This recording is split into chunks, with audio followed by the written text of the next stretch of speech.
Praise the Lord. Hallelujah. ప్రభు అయిన యేసుక్రీస్తు నామమున పేరిట మీ అందరికీ శుభోదయం.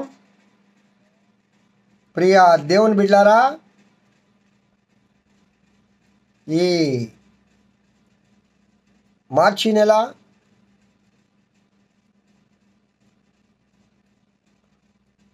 ఇరవై 25వ సంవత్సరంలో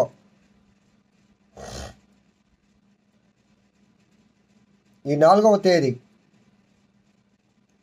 ఆ దేవదేవుని సన్నిధిలో మనం అందరం చేరి ఆ మహోన్నతుని మహిమాన్వితుని నా ప్రియుడైన ఘనుడైన ప్రభు అయిన యేసుక్రీస్తు నామమును సన్నుతించుటకు, స్తుతించుటకు, గణపరచుటకు ఆ దేవదేవుడు మనకు అనుగ్రహించిన గొప్ప ఆశీర్వాదకరమైన సమయమును బట్టి, దినమును బట్టి ఆ ప్రభువుకు స్తుతి స్తోత్రములు చెల్లిస్తూ ఉన్నాను. హల్లెలూయా, హల్లెలూయా. ప్రియా దేవుని బిడ్డారా, ఈ అనుదిన ఆహారంలో ఈ నూతన సంవత్సరంలో జనవరి నుండి పరమగీత ప్రసంగ వాహిని అనే ఒక గంభీరమైన అంశాన్ని గురించి పరిశుద్ధాత్మ దేవుడు మనతో ముచ్చటిస్తూ ఉన్నాడు. ఈ అందిన ఆహారం 10-15 నిమిషాల్లో ఎంత మేరకు మనకు ఆ దేవుని ఆత్మీయ ఆహారం అవసరమో అంత మేరకు ఆయన వడ్డిస్తూ ఉన్నాడు. దానిలో భాగంగా పరమగీతముల గ్రంథము 1వ అధ్యాయం 4వ వచనములో రాజు తన అంతఃపురంలోనికి నన్ను చేర్చుకొనేను అని షూలమితి అక్కడ ప్రస్తావిస్తుంది. షూలమితి ప్రస్తావన ఏ రాజు గురించి? సొలొమోను రాజు. షూలమితి అక్షరార్థంగా అక్కడ రాయబడిన విధానం అదే. పరమార్థంగా షూలమితి సంఘము రాజు ప్రభు అయిన యేసుక్రీస్తు, కన్యక సంఘము వరుడు ప్రభు అయిన యేసుక్రీస్తు, వధువు సంఘము వరుడు ప్రభు అయిన యేసుక్రీస్తు.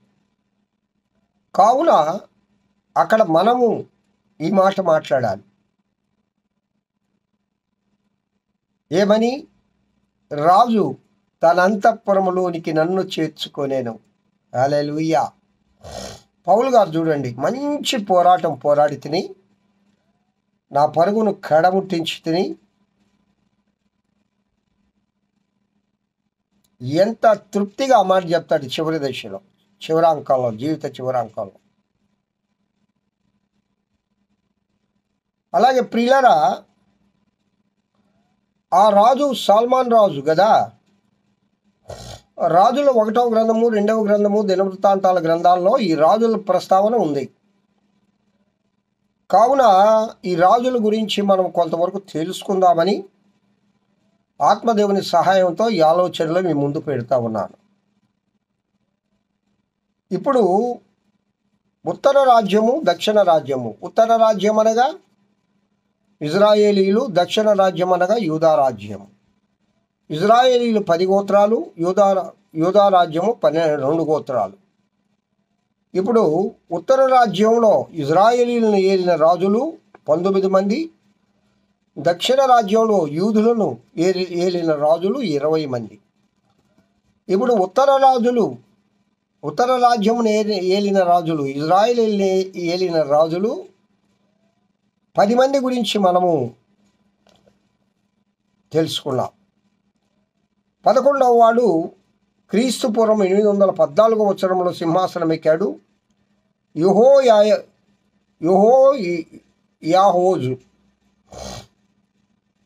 యెహోయాహోజు అనే రాజు క్రీస్తు పూర్వం 814వ సంవత్సరంలో ఆయన సింహాసనం ఎక్కి 17 సంవత్సరములు పరిపాలించారు. ఆయన ఏ సంవత్సరం వరకు పరిపాలించారా అంటే 814లో 17 సంవత్సరాలు తీసేయండి, 798 వస్తుంది. అంటే ఆ యొక్క రాజు కాలం 814 నుండి 798 వరకు 17 వత్సరాలు. ప్రియులరా, యెహోయాహోజు అనే రాజు, యూదా రాజులలో కూడా ఇదే పేరుతో ఇంకొక రాజు ఉన్నాడు. అప్పుడు మనం ప్రస్తావించుకుందాం. బయలు ఆరాధనను నిర్మూలన చేయుటకు ప్రయత్నించాడు. పూర్వ రాజులందరూ బయలు ఆరాధనను ప్రేరేపించారు ఎక్కువగా. మరియు సిరియన్ల చేతిలో నుండి దేవుడు అతన్ని కాపాడాడు. దేవునికి ఇష్టం లేని వాటిని చేశాడు కొంతవరకు. ఇక్కడ ఎప్పుడైతే బయలు ఆరాధనను నిర్మూలన చేయడానికి ప్రయత్నించాడో, సిరియన్ల దేశం నుండి ఇజ్రాయేలును కాపాడుతాడు దేవుడు. కానీ కొన్ని దేవునికి ఇష్టం లేని పనులు చేయడం వల్ల మళ్ళా దేవునికి విరోధి అవుతాడు. ఆ ప్రస్తావన మీరు చూడాలనుకుంటే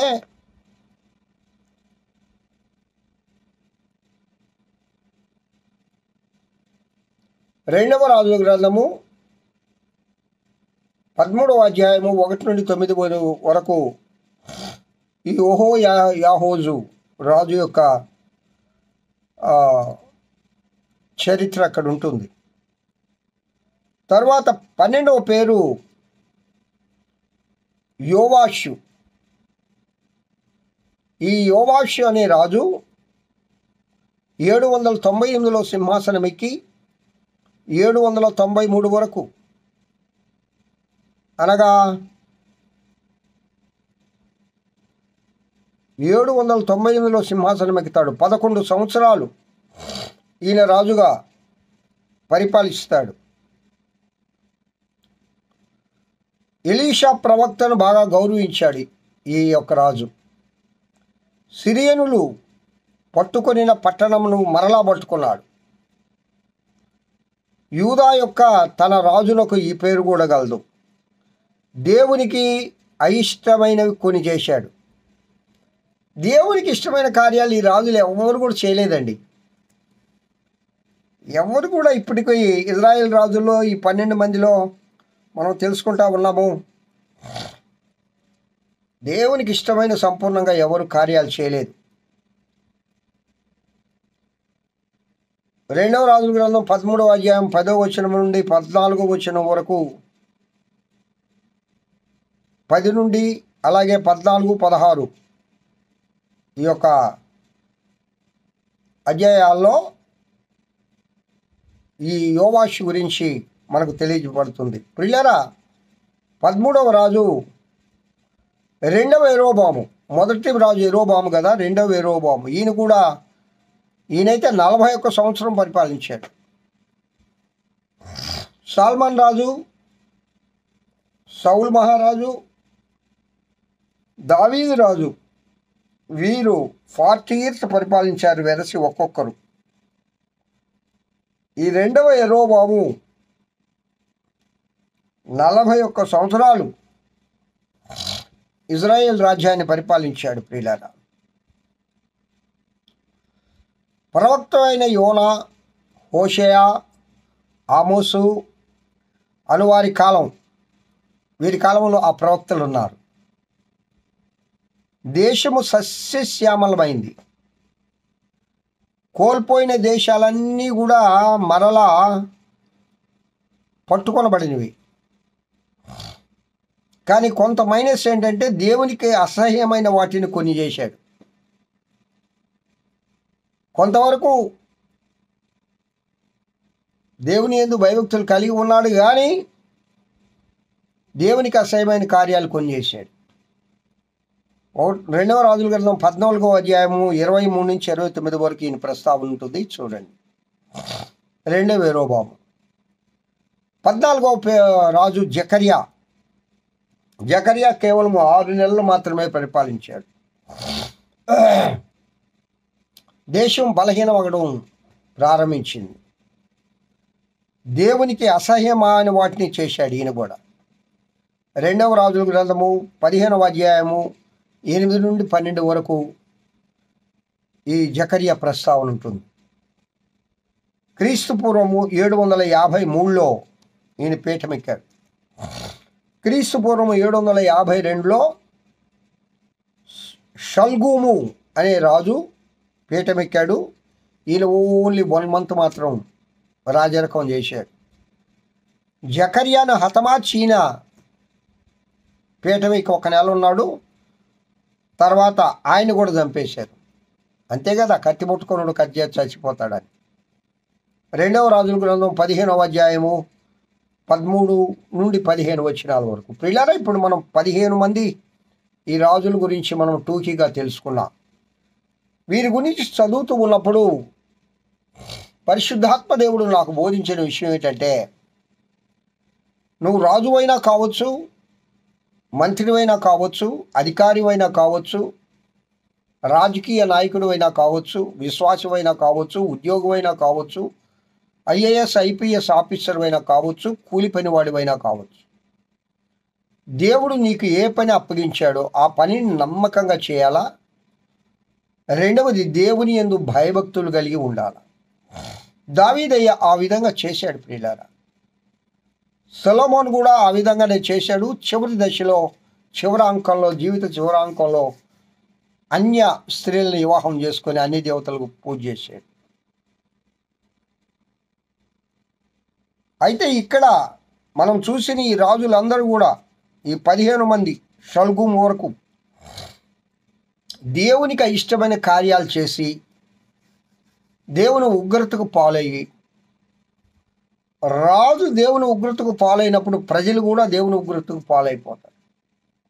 చివరికి చూడండి, ఇలా ఇజ్రాయెల్ దేశం ఏమైపోద్దో ఈ రాజుల యొక్క పరిపాలన వల్ల, రాజులు దేవుని యందు భయభక్తులు లేకుండా ఉండడం వల్ల, రాజుల యొక్క దుష్టత్వం వల్ల ఎంత చెడును ఇజ్రాయేలీలు అనుభవిస్తారో మనం చూస్తాం ప్రియులారా.